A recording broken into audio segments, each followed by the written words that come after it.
2 minutes GK நண்பர்கள் அனைவருக்கும் வணக்கம். லாஸ்ட் Q&Aல கரெக்டான ஆன்சர் சொன்ன அனைத்து நண்பர்களுக்கும் வாழ்த்துக்கள்.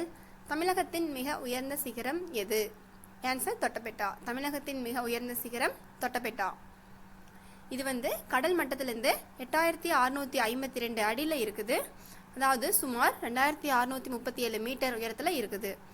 இது நீலகிரி மாவட்டத்தில் அமைஞ்சிருக்குது. ஊட்டியிலேருந்து 9 கிலோமீட்டர் தான். நீலகிரி மலைத்தொடரோட முதல் இடத்துல இருக்கிறது தொட்டபெட்டா மலை தான். 26. தென்னிந்தியாவின் மான்செஸ்டர் எது? ஆன்சர் கோயம்புத்தூர். தென்னிந்தியாவின் மான்செஸ்டர் கோயம்புத்தூர். 27. தமிழகத்தின் நெற்களஞ்சியம் எது? ஆன்சர் தஞ்சாவூர். தமிழகத்தின் நெற்களஞ்சியம் தஞ்சாவூர். 28. ஆசியாவிலேயே மிகப்பெரிய பேருந்து நிலையம் எது? ஆன்சர் கோயம்பேடு, சென்னை. ஆசியாவிலேயே மிகப்பெரிய பேருந்து நிலையம் கோயம்பேடு, சென்னை. 29. மெரினா கடற்கரையின் நீளம் எவ்வளவு? மெரினா கடற்கரையின் நீளம் 13 கிலோமீட்டர். 30. தமிழ்நாட்டின் மொத்த மாவட்டங்கள் எத்தனை? ஆன்சர் 38. தமிழ்நாட்டின் மொத்த மாவட்டங்கள் 2026 கணக்கின்படி 38. இந்த 38 மாவட்டங்களில் கடைசியாக உருவானது மயிலாடுதுறை தான்.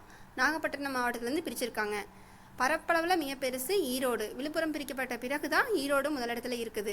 நீங்கள் ஈரோடு டிஸ்ட்ரிக்டில் இருக்கீங்கன்னா மறக்காமல் லைக் கொடுங்க. மிகச்சிறிய மாவட்டம்னா சென்னை. 31. தமிழகத்தின் கலாச்சார தலைநகரம் எது? தமிழகத்தின் கலாச்சார தலைநகரம் மதுரை. 32. தமிழகத்தின் பின்னலாடை நகரம் எது?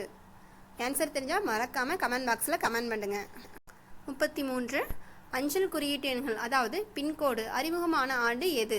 ஆன்சர் 1972. 1972 பின்கோடு அறிமுகமாச்சு. 34. தமிழ் செம்மொழியாக அறிவிக்கப்பட்ட ஆண்டு எது? தமிழ் செம்மொழியாக அறிவிக்கப்பட்ட ஆண்டு 2004. இந்தியாவிலேயே செம்மொழி அங்கீகாரம் பெற்ற முதல் மொழி நம்ம தமிழ்மொழி என்பதுதான் ஒவ்வொரு தமிழனுக்கும் பெருமை. தமிழன் என்று சொல்வதிலும் பெருமை.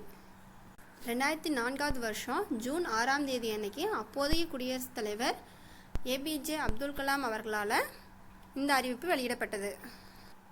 தமிழகத்தின் பின்னலாடை நகரம் எது அப்படிங்கிற கேள்விக்கான ஆன்சர் உங்களுக்கு தெரிஞ்சால் மறக்காமல் லைக் அண்ட் கமெண்ட் பண்ணுங்கள். தேங்க்ஸ் ஃபார் வாட்சிங்.